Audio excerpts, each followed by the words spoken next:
Alan McMillan, thanks very much for coming on the interview today. Yeah, thanks very much for inviting me. Thanks, Andy. Why don't we just open with you telling us what you do and how long you've been doing it? Yeah, okay. I'm the CEO of a national governing body of sport called Bowls Scotland. Our governing body looks after the game of lawn bowls, outdoor lawn bowls. In Scotland, we have over 800 clubs throughout the whole of Scotland, and just under 50,000 playing members of those clubs. So we're quite a big governing body, but we're probably one of these governing bodies that don't register in too many people's sort of readership of papers or on the news or whatever. And we tend to sort of fly under the radar a wee bit compared to the footballs and the rugbies and the golfs of the world. But we do pretty well in terms of winning medals in the world stage. So we're kind of, a quiet, I'll say a quiet assassin, but we're there in local communities all around the country, playing bowls and letting people enjoy a lovely social game. So 50,000 members, but under the radar. Yeah, well, I mean, bowlers generally don't tend to jump up and down the same way as maybe some other sports do, other people in sports. So, yeah, it's one of these things where, we got on with what we do. We try our very best to get some publicity and get some sort of awareness of what goes on. A lot of really good bowlers in the world, right across the world, and Scotland is right up there, second or third in the world in terms of ranking. So we do pretty well for a small country. But as I say, we're not in the sort of dizzy heights of watching bowls on a Sunday afternoon or whatever on the telly. Has the popularity increased on the television? Because I know I've seen it more, the Commonwealth Games maybe, or the Olympic sport as well. No, not yet. There's a bit of a drive to try and get para bowls involved in the Paralympics, but you'll see bowls in the Commonwealth Games, and that's our biggest event of the 4 years, and we do pretty well there. We came back from Birmingham with 5 medals, 3 golds, 2 bronze, which is pretty good for us and for sports in Scotland. But yeah, it's one of these things where you'll know the bowling club close to you. You'll probably walk by it, drive by it, and think, "Oh yeah, over that hedge there's a bowling club." But unfortunately, there's not as many people going to the bowling clubs as there used to be in the past. But that's actually right across the world. So we're trying very hard at the moment to try and increase the awareness of bowls, but also show people that bowls is just not about playing the sport. There's a lot more to the game and just being part of the local bowling club. So let's talk a little bit about the business side of things, because that's really what we're here to do. Sure. Um, what's been your biggest learning so far since you've been in this business and on this journey? Yeah, I mean, first and foremost, being a CEO is quite a lonely job, a lonely place to be at times, when you've got things thrown at you, whether it be HR, whether it be policies, whether it be strategic direction or investment or whatever, is sometimes it can be a very lonely place. I'm quite lucky I've got a very good and supportive board and chair that can help me along there and sort of create that bridge between the board and the operational delivery. So that's the first thing, and not to be shirking away from it. Sometimes it's quite good to have that, sort of chance to be able to think about what's going on in your own time. But other times it's good to have people round about you. I think one of the key things for me is things like it's one of the questions you've asked later on. It will come in is actually just sitting and listening to people. Lots and lots of people want to tell you things and want to tell you how it could be better, and actually some of them have real good insight as to what it could be. I think sometimes CEOs are seen as that you should know everything. You should know everything about finance, HR, strategy, blah blah blah blah blah. But actually, we don't.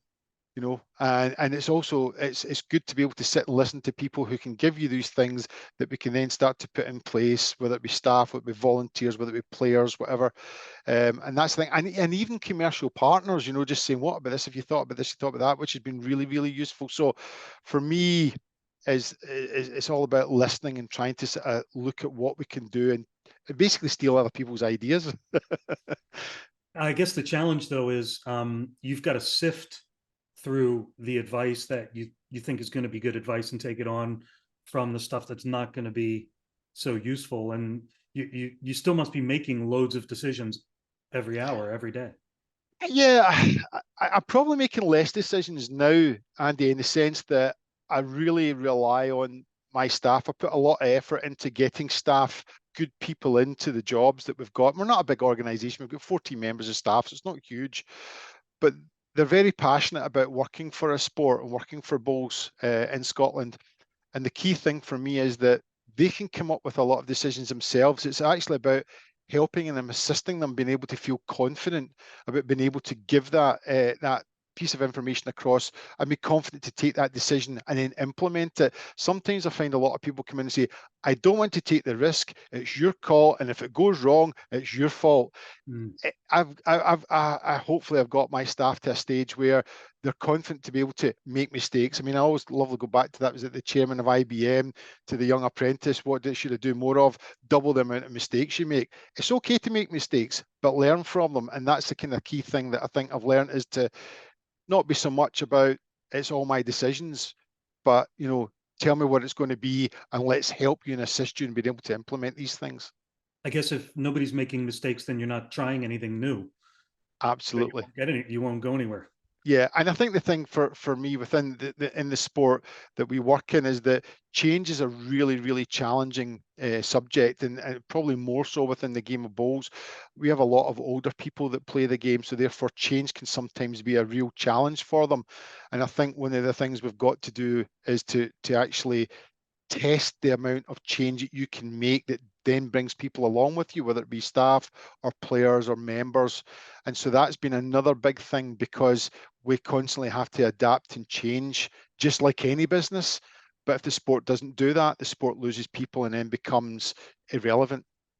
So then, speaking about moving forward and adapting, what are your aspirations for the organization in the next 5 years? Yeah, our organisation kind of goes in a 4-year strategic cycle, and that's based on our Commonwealth Games cycle. It'll be the same for a lot of other sports, but it'll be Olympic cycle, which a lot of them are involved with as well.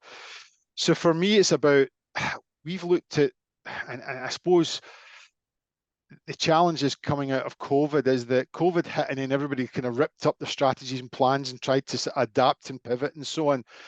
What we've said is that for our ability to change and change the sport, we're looking at things over a 12-year period. So, 3 phases of being able to say this is the Commonwealth Games, and these phases, what are we going to do? What are we going to do different?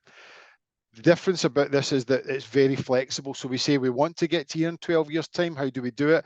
We have to adapt and be flexible all the way along. It's not a case of the strategy is written in what day one, and the strategy will be the same in the 4 years or even the year after it's written, because it adapts and change, and the flexibility is there in the organisation and within the staff and the delivery to be able to cope with that. So for me, over the next 4 years, is continue to be one of the best countries in the world in terms of our winning on the greens. Continue to increase the amount of investment we get, and probably build a wee bit more on the commercial investment, which is something that challenges us. And I know it's challenging for a lot of sports. There's a lot of people are maybe holding on to their sponsorship money a wee bit more, or decreasing that area. But it's actually trying to show the value that the game can give to a number of companies. We brought a couple of companies on just after January that are able to offer opportunities to the members to save money and to be able to look at things from an environmental point of view. So yeah, over the next 4 years, continue to do that, continue to make sure that our members are engaged. I suppose like anything, as your customer, if I call them our customers, if we're not engaging with our customers, why do they want to be members of Bowl Scotland? Why do they want to be part of a governing body? So we need to make sure that what we're delivering is relevant to them, and they're able to input into that and feel part of it. So you'd mentioned staff earlier and coming with you on this journey. What qualities do you look for in employees and staff, and how do you foster a positive and productive environment? So going back to your one of your original questions, Andy, is that I think I started off, and it was about 14 years ago I was working out, is that I started off looking at the CVs and then looking at the application form and saying, well, this person meets the criteria, blah, blah, blah. And the more that I realized what I'm getting out of that, the more I realized is that I need to be able to have an interview process and judge people based on their abilities to be able to talk, their attitudes and so on. We can develop people with skills. And I know that's not a new concept, but we find we get a lot more out of our staff when we're taking people based on their not their necessarily their abilities, but their attitude and their, you know, sort of overall sort of thinking on life. And we get a great response from that. So I don't know what to do there. I don't know what to do there, but can you help me? Can I do that? Rather than I'm going to just crack on and I'm just going to make a pig's ear of things. We hope that we've got a lot of that out of the way, and that's in the past. What we see now is a lot of people that are willing to learn, like to go on training courses, you know, are very much about working as a team. And everybody comes to the table with the ability to be able to say, I think this, whether you're the CEO or whether you're a secretary or whether whatever you're a competition person, it doesn't make any difference. We've all got value in that. And I think that's one of the things that I've learned in terms of employment. But the employment market at the moment, we've advertised for a couple of jobs recently and we'll be advertising soon. It's an absolute nightmare for us because we can't pay what commercial business in Scotland can pay. So we really struggle. But we find nuggets, we find good people that have got great attitudes, and actually in a really, really great way. We're finding a lot of young people who come in and say, yeah, I can do this, I can do that. It's holding them. They've got great ambition. They've got great ideas. It's just trying to hold them in. So, yeah, that's my experience of where we are and what we're trying to do.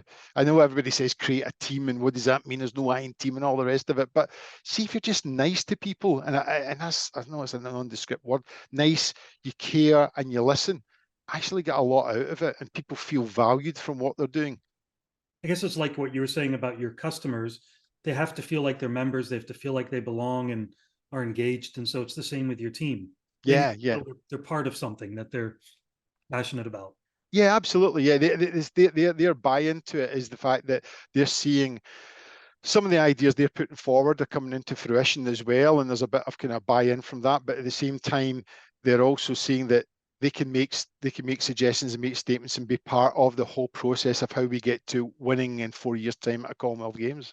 So back to what you said at the start, listening, Yeah, yeah, letting people bring their own input. yeah, absolutely.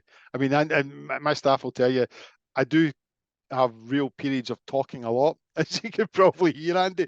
But at the same time, I'm now at the stage where, you know, I just having that 10, 15 minutes of saying absolutely nothing and listening to people and what they're saying, and even just sitting in a conversation, you know, and just letting them get, it's really kind of very satisfying. So what are some common misconceptions about running a business that you think are out there, and how would you address them? I sprung that Um, question onto you. I know. I don't think it Say was. that again, sorry. I sprung that question on Yeah, you. yeah, no, no, absolutely. I, I think, from one of the big misconceptions is that if you work long hours, you're working hard, so therefore you're successful.